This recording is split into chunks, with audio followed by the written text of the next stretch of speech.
ప్రధానంగా main headline చూసుకుంటే కనుక చాలా కీలకమైనటువంటి న్యూస్. చాలా రోజుల నుంచి మనకి విజయశాంతి కనిపించట్లేదు, ఎక్కడున్నారు ఏమయ్యారంటూ వార్తలు కూడా మనం చూసాం. కానీ ఎట్టకేలకు విజయశాంతి క్యాబినెట్కు సంబంధించి ఆమె విజయశాంతిని తీసుకోవాలి అంటూ కూడా ఆమె వెళ్ళడం కానీ, లేకపోతే ఢిల్లీకి వెళ్ళినటువంటి పరిస్థితి కానీ, లేకపోతే అక్కడ కలిసినటువంటి సందర్భాలు కానీ మనం చూస్తాం. సో ఒకసారి ఎట్టకేలకు, ఎందుకంటే తెలంగాణకు సంబంధించి ఉద్యమంలో చాలా కీలకంగా పనిచేశారు.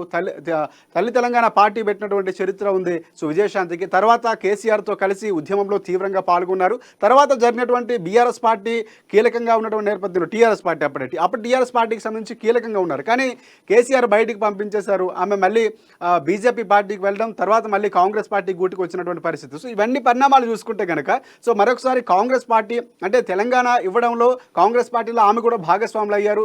పార్టీ పెట్టి రాష్ట్రం కోసం పోరాటం చేసినటువంటి వ్యక్తిగా విజయశాంతి ఉన్నటువంటి పరిస్థితి. సో మరొకసారి ఖర్గేను కలిసినటువంటి విజయశాంతి ఎమ్మెల్సీ ఇవ్వాలని రిక్వెస్ట్. అసెంబ్లీ ఎన్నికల్లో టికెట్ ఆశించకుండా ప్రచారం చేసిన విజయశాంతి. తెలంగాణ ఉద్యమంలో విజయశాంతి కీ రోల్.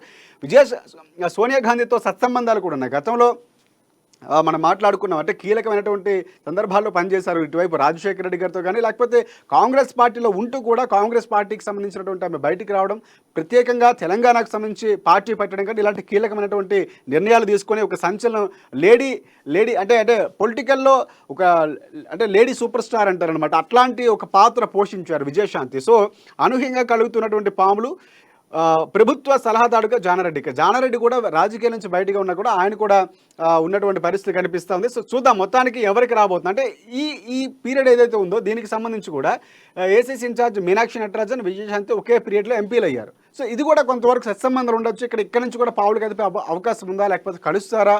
ఎందుకు ఆమె డైరెక్ట్గా అక్కడికి వెళ్ళాల్సి వచ్చింది? అంటే ఇక్కడ మాట్లాడే అవకాశం లేదా, లేకపోతే క్లియర్ కట్గా ఆమెకి ఏమైనా హామీ అక్కడి నుంచి పిలుపు వచ్చిందా అనేటువంటి అంశాలు కూడా ఉన్నాయి. సో ఇక్కడ కొన్ని మనం అంశాలు చూద్దాం.